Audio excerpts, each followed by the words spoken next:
Note, find hanging around sitting. Hey Samantha, Sam, do you think I was a disappointment for my fader? S. Why would you say that? B. It's just that when the police were interrogating me, they asked me all kinds of questions. They asked me if I was the one who killed him. They saw yet that I had motive because I was a failure as a son, and that John was like the son he never had. Do you think that? Do you think that I'm a loser with all the stupid stuff I do? S. No, Vince, no. I don't think you're a loser. I think you're a moron for thinking that you can compete with John. But all in all, I think you're normal for a jock with so much money at his disposal. BA, not much of that left is there. I'm going to have to get a job in. Note, complete scene. Note, John figure out stone. One look at it, think for a bit, then rolls his finger across the top of the glass. Woo, woo, woo, woo. He has an idea. 2. He takes a glass, puts it on top of the kitchen table, inside it the rock, and then he takes a pan and just smashes the glass with everything has got. The rock vibrates again. 3. He picks it up and carefully he takes a can and sticks it in it. 4. He goes traverse his car. In one hand the steering wheel, in the other the can. He shakes it constantly. He reaches the school. 5. John goes into the locker room and then he just throws the rock on the floor. It moves and turns all on its own.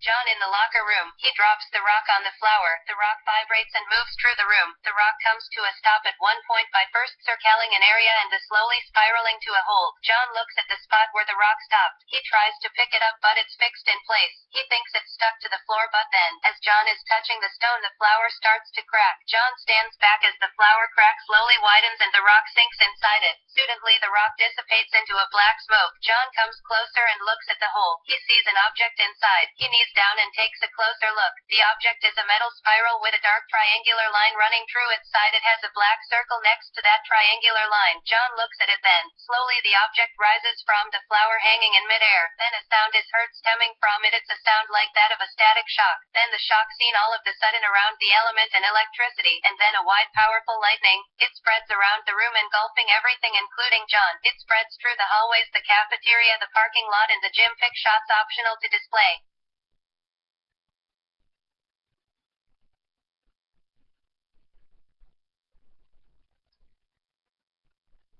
The entire school had gone through a lightning storm and John is on the ground covered in burns, rips and burns around his body and yet no scars. John is on the ground. John wakes up.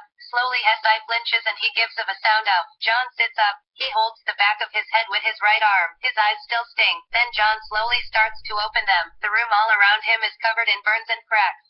The lookers, some of them their doors melted in place. The paint has darkened on all of them but not specifically around the burns. It's the entire surface of the lockers that has turned rough and dense. It's like someone replaced all the paint with the graphite of 10,000 red pencils. As John stands up, what happened? John thinks as he slowly picks himself up of the cold wrecked floor. Hess holding the back of his head with his right hand. All around him burns and cracks. John's body is riddled with burns and rips. He is barely bruised but it looks as if he just ran through a fire. John looks around and sees the room that's wrecked. The lockers have been burned through in places, molten, the paint is scorched and burned. The floors are riddled with cracks around him. The ceiling and the walls are ripped. Chunks of them have fallen down as large as a dog. As John walks around the school, he sees what he has done. His revelation has wrecked the school. All around him cracks and burn marks. Locker room doors have been torn out of place. The posters are noting but ash. The few who had survived are barely half their size. Oddly enough, there was no fire. All the wooden desks have been burned through like lightning had passed through them, and yet they didn't burn entirely. No fire had ravaged the school. No firemen had come to see and check for anything. There are no police, no guards in sight. The force of what he had released had passed through like a bullet and yet no one had noticed. John was confused. How was this possible? John wondered if the FBI had anything to do with this. He thought that any second the door were gonna pre-open and a bunch of guys with suits would come in and try to take him away.